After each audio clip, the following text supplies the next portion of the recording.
కొత్త ప్రభుత్వాలు ఏర్పాటైతే ముందుగా వినిపించే పేరు టీటీడీ చైర్మన్. ప్రభుత్వాల ప్రతిపాదన మేరకు సిఫార్సు మేరకు ఈ పోస్టు నియామకం ఉంటుంది. కూటమి అధికారంలోకి వచ్చిన తర్వాత టీటీడీ చైర్మన్గా టీవీ5 అధినేత బీఆర్ నాయుడుకు అవకాశం ఇచ్చారు. అయితే టీటీడీకి అనుబంధంగా ఉండే ఎస్వీబీసీ చైర్మన్ పదవి భర్తీ చేయలేదు. అదిగో ఇదిగో అంటూ 2 సంవత్సరాల కాలం గడిపేశారు. ప్రస్తుతం ఎస్వీబీసీ కూడా బీఆర్ నాయుడు చూస్తున్నట్లు తెలుస్తోంది. కానీ టీటీడీలో ఎస్వీబీసీది కూడా ప్రధాన పాత్ర. ఆ పదవి కోసం చాలా మంది సినీ ప్రముఖులు ప్రయత్నిస్తున్నట్లు తెలుస్తోంది.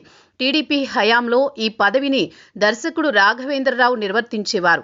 వైసీపీ హయాంలో 30 ఇయర్స్ ఇండస్ట్రీ పృథ్వీరాజ్ నియమించబడ్డారు. ఆయనపై ఆరోపణలు రావడంతో కొత్త వ్యక్తికి అప్పగించారు. అప్పట్లో కానీ కూటమి అధికారంలోకి వచ్చిన తర్వాత ఈ నియామకం జరగలేదు. తిరుమల తిరుపతి దేవస్థానంలో ఎస్వీబీసీ ఛానల్ది క్రియాశీలక పాత్ర. స్వామివారి కార్యక్రమాలు ఆధ్యాత్మిక భావన కలిగించే రీతిలో ప్రసారాలు ఎస్వీబీసీ ద్వారా ఉంటాయి. అటువంటి ఎస్వీబీసీ పర్యవేక్షణ బాధ్యత చైర్మన్ది. అది నామినేటెడ్ పదవి. ప్రభుత్వాలు నియమించాల్సి ఉంటుంది. అయితే ఈ పదవి కోసం సినీ ప్రముఖులు ప్రయత్నిస్తున్నట్లు తెలుస్తోంది. బీఆర్ నాయుడు టీటీడీ చైర్మన్గా ఉన్నారు. ఆయన కమ్మ సామాజిక వర్గానికి చెందినవారు. అందుకే ఎస్వీబీసీ చైర్మన్ పదవి కాపు సామాజిక వర్గానికి ఇవ్వాలన్న డిమాండ్ పెరుగుతోంది. ఎస్వీబీసీ చైర్మన్ పదవి కోసం చాలా మంది సినీ ప్రముఖులు ప్రయత్నాలు చేస్తున్నట్లు తెలుస్తోంది. ప్రస్తుతం తెలుగుదేశం పార్టీలో రాఘవేంద్రరావు, అశ్విని దత్, మురళీమోహన్ వంటి వారు ఉన్నారు. నట కిరీటి రాజేంద్ర ప్రసాద్ సైతం ఈ పదవి ఆశిస్తున్నారు.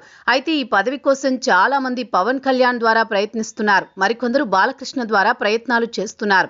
ఇంకోవైపు బీజేపీ సైతం తమ పార్టీకి ఆ పదవి కేటాయించాలని కోరుతోంది. అందుకే ఆ పదవి భర్తీలో జాప్యం జరుగుతున్నట్లు తెలుస్తుంది. చూడాలి మరి ఏం జరుగుతుందో.